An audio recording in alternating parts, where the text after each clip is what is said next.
GTM Podcast Buddhist Knowledge The History of the Rains Retreat. Hello everyone. You are listening to GTM Special Episode Podcast The History of the Rains Retreat. It is almost the time of the rain season in the Southeast Asian continent again. Some of us may not familiar or know about the rains retreat that practiced in Theravada Buddhism. So let us begin with the history of the rain retreat.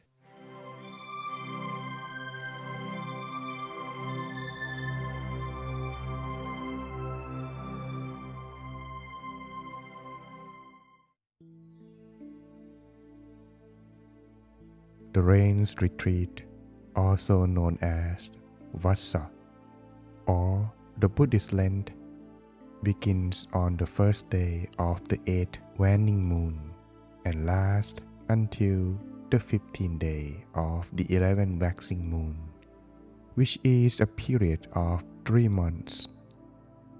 As with all Buddhist holidays, the rains retreat is determined by the lunar calendar and usually begins during the month of July. The monks must remain in a suitable place for the duration of the rain retreat. This suitable place must have a roof. It should be safe and secure, and it should have arms and food available. During this time, monastics must study, meditate, and teach the Dhamma. Before the Lord Buddha legislated the rains retreat, the monks would make pilgrimages throughout the rainy seasons. The inhabitants criticized the monks for causing damage to crops and injuring or killing small animals. The monks overheard the people criticizing them, so they broached the subject with the Lord Buddha. The Lord Buddha considered the situation, then issued this practice. Behold, monks, from now on, you will remain in one place during the rainy season.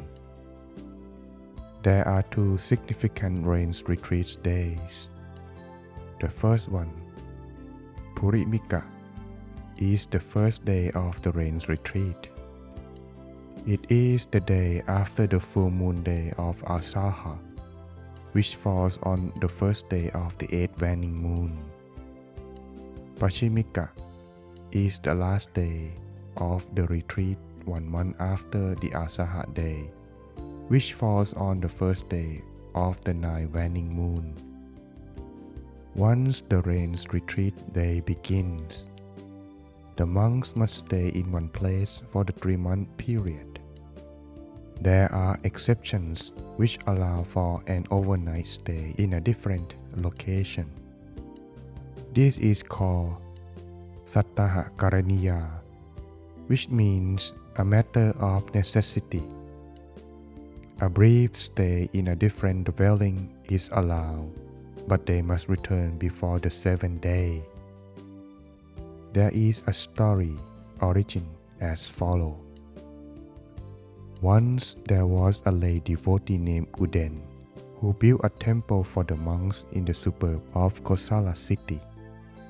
During the rains retreat, he wanted to offer alms, listen to the Dhamma, and meet with the monks.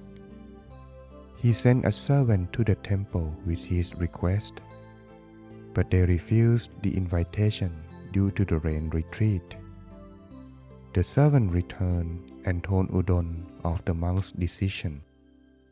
The news caused him to criticize the monks, declaring, "I am the lay devotee. I have built a temple and support the Sangha."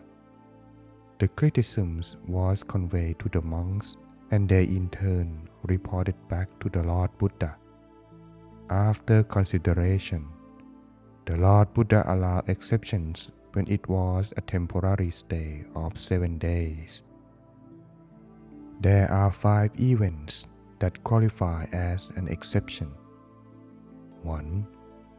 A lay devotee who wished to offer alms, listen to the Dhamma, and send someone to make a request. 2. When a monk or novice becomes ill, anxious, has wrong views, or risks committing a religious offense and wants to purify himself according to the Dhamma. 3. When a novice wishes to become an ordained monk and requires the presence of other monks. 4. Visiting a sick parent, siblings, or relative. 5. Performing Sangha business, such as finding building materials to fix the temple when it needs repair. If an unexpected event occurs at a location and the rains retreat is unable to continue, the monks are allowed to leave and stay elsewhere. Such events include: 1. A monk is disturbed by wild beasts. 2. There is a robbery. 3. There is a fire or flood at the temple. 4. When inhabitants are bothered by thieves and decided to leave, the monk is allowed to go with them.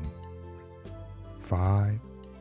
When there is a shortage of food, medicine, or lay individuals to support the Buddhist faith, the monk is allowed to leave. 6. If someone tries or tempts the monk to disrobe by offering him land, wealth, or their daughter, he is allowed to leave the area. 7. If there is a division of or an attempt to divide the monks, a monastic is allowed to leave and alleviate the situation. When considering a location for the rains retreat, it is necessary that the place be favorable to practice the Dhamma, allow for mental and spiritual development, have access to communications, and not too far away from or too close to a community. It should have little traffic during the day and remain quiet and peaceful at night. It should be secluded and conducive to monks who desire solitude and peace. In special circumstances, there are location exceptions allowing during the rain retreat. For example, when a monk is traveling with a caravan or by boat to reach a certain destination, and the travel happens to fall on the rains retreat day, the monk can spend the rains retreat en route. When the caravan or the boat continues their trip, the monk is allowed to continue along with them, but he must make a commitment to settle in one place.